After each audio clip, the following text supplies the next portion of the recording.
कार्तिक शुद्ध एकादशी हा दिवस अत्यंत पवित्र मानला जातो. या दिवशी भगवान विष्णू चातुर्मासातील 4 महिन्यांच्या योगनिद्रेतून जागे होतात आणि सृष्टीच्या पालनाचा कार्यभार पुन्हा स्वीकारतात. म्हणूनच या दिवसाला देवउठी किंवा देवोत्थनी एकादशी म्हणतात. याच निमित्ताने आपण दर्शन घेत आहोत मिरजमधील खणीवरील विठ्ठल मंदिराचे. येथील पांडुरंग आणि राई रखुमाई यांच्या मूर्तीला 400 वर्षांचा इतिहास लाभला आहे. तर मंदिराच्या बांधकामालाही 125 वर्ष पूर्ण झाली आहेत. माझं बालपण या मंदिराशी घट्ट जोडलेलं आहे.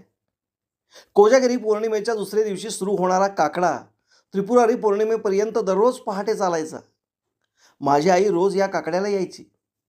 आता वयोमानामुळे येऊ शकत नाही, पण त्या आठवणी अजूनही ताज्याच आहेत.